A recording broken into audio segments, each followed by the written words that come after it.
तुम्हारी राम की यात्रा पर पत्थर फेंकते, तुम चुप हो। तुम्हारे दुर्गा पंडालों को जलाते, तुम चुप हो। कब तक चुप रहो? इसीलिए सिर्फ सोए हुए हिंदुओं को जगाने के लिए हमने प्रण ठाना है कि अब जात पात से ऊपर आना है, भारत को मजबूत। तो ये हिंदू धर्म को एकजुट करना और जातियों वाली राजनीति भी होना, उसके बीच में आप कैसे कर पाएंगे समन्वय? तो फिर क्यों नहीं आपको कहा जाएगा कि बीजेपी के साथ आपकी पहचान जुड़ी? इमेजिन करके देखो, 26 साल का लड़का यहाँ पर एक बाबा बन गया। कहीं ऐसा ना हो कि आने वाले सालों में हमें देखने को मिले कि 15-16 साल के लड़के भी स्कूल से ड्रॉप आउट करके बाबा बनने की सोच रहे हो। इसने कहा सब अपने हाथ में हथियार उठा लो, मतलब सब हथियार उठा लेंगे अपने हाथों में, तो पुलिस क्या करेगी? पुलिस की अपनी जॉब छोड़ दे और बाबा बनने बैठ जाए।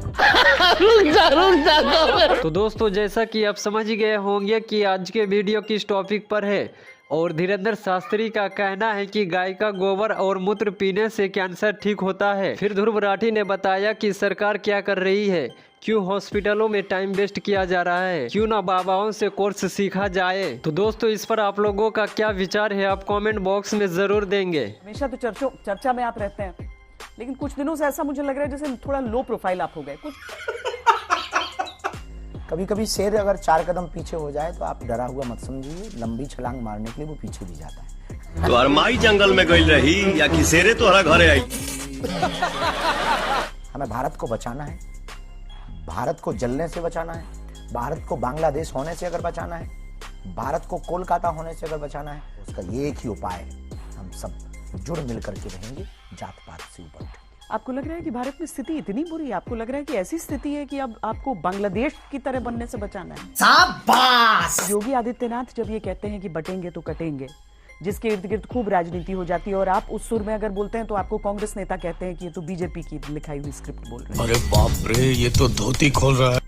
ये यात्रा आपकी हिंदुओं को किसी दूसरे मजहब के विरुद्ध एकजुट करने की बात है, या फिर जातियों से परे हिंदू धर्म को एकजुट करने? केवल हिंदुओं को हिंदू से एक करने की बात है, जो बहुत ज्यादा जातियों में फंसे हुए हैं। वाह, क्या एक्टिंग कर रहे हैं। तुम्हारी राम की यात्रा पर पत्थर फेंकते, तुम चुप हो। तुम्हारे दुर्गा पंडालों को जलाते, तुम चुप हो। कब तक चुप रहो? इसीलिए सिर्फ सोए हुए हिंदुओं को जगाने के लिए हमने प्रण ठाना है कि अब जात पात से ऊपर आना है, भारत को भव्य बनाना। तो ये हिंदू धर्म को एकजुट करना और जातियों वाली राजनीति भी होना, उसके बीच में आप कैसे कर पाएंगे समन्वय? तो फिर क्यों नहीं आपको कहा जाएगा कि बीजेपी के साथ आपकी पहचान जुड़ी? शाबाश! तो दोस्तों, धीरेन्द्र शास्त्री के कहने का मतलब पहले हिंदू सोया हुआ था और अब वो जगाने का काम कर रहा है। कुंभ नगरी में हम देखते हैं महाकुंभ है, बहुत सारे विदेशी भी आते हैं। आपने कहा है कि गैर हिंदुओं की एंट्री बंद, गैर सनातनियों की। गैर सनातनी। अगर भाईचारा बनाना तो दोनों तरफ से बढ़ना चाहिए ना। आपके भी तो उत्सव आते हैं, आपके भी तो त्योहार आते हैं, दीजिए आप हमारे गरीब हिंदुओं को मौका, चादर बनाने का मौका दीजिए। आपकी औकात बता रहा हूँ। ऑल इंडिया उलेमा बोर्ड के जो उनके प्रदेश अध्यक्ष हैं, उन्होंने कहा था कि धीरेन्द्र शास्त्री जी ऐसे बयान देकर देश के अंदर नफरत न फैलाएं। हम भी ईद हो या बकरीद हो, हमारे हिंदू भाइयों से कपड़े खरीदते हैं, सेवैयां खरीदते हैं, तो फिर कारोबार से किसी को वंचित क्यों किया जाए?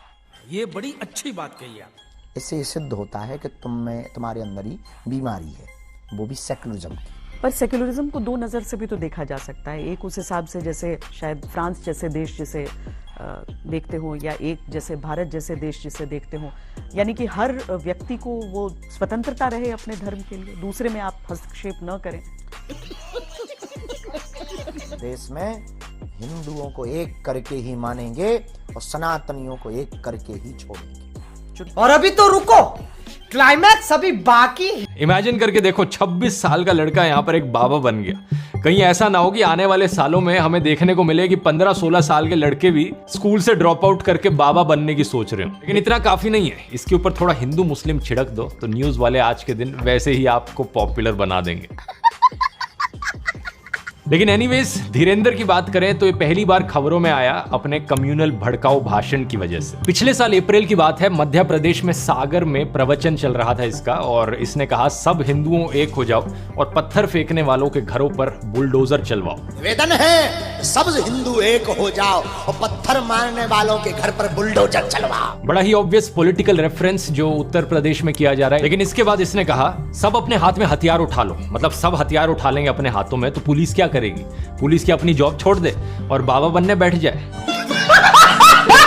लॉयर्स और जजेस और लॉ एंड ऑर्डर का क्या? आयरो जग जाओ, अब सब हिंदू अपने हाथ में हथियार उठा लो और कह दो हम सब हिंदू एक हैं। बड़ी ही ऑब्वियस बात है कि ये कम्युनल भड़काऊ भाषण था, पब्लिक पीस को डिस्टर्ब करने की कोशिश थी।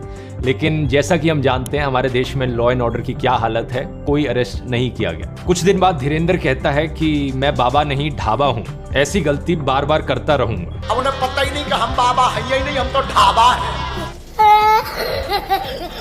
माँ बीमार है, 3 साल से दर्द कैंसर नामक रोग बना हुआ, ओमवती को कृपा हो जाएगी आशीर्वाद है। ये अखंड ज्योति जलाएं, 50 ग्राम देसी गाय के गौमूत्र में 2 खड़ी हल्दी की गांठ पीस करके मिला करके रोगी को पिलाएं, लाभ 100% होगा, आशीर्वाद। मुझे ये बात समझ में नहीं आती भाई, किस बात का इंतजार है? हमारी देश की सरकार क्या कर रही है? क्यों हॉस्पिटलों में टाइम वेस्ट किया जा रहा है? इन बाबा को जल्दी से लाया जाए, इनसे क्योर सीखा जाए कैंसर का और सब में बांट दिया जाए। इतने सारे पेशेंट्स हैं इंडिया में। धंधा बंद करवाएगा क्या? नहीं। तो दोस्तों ध्रुव राठी का भी कहना सही है कि जब गोबर और गौमूत्र से कैंसर का इलाज होता है तो क्यों ना बाबाओं से कोर्स सीखा जाए। तो अगर वीडियो आपको पसंद आए तो वीडियो को लाइक कर दे और हमारे चैनल पे नए हैं तो चैनल को सब्सक्राइब कर ले, क्योंकि ऐसी मज़ेदार वीडियो आपको मिलती रहेगी। और वीडियो को शुरू से एंड तक देखने के लिए आपका दिल से धन्यवाद। मिलते हैं नेक्स्ट वीडियो में।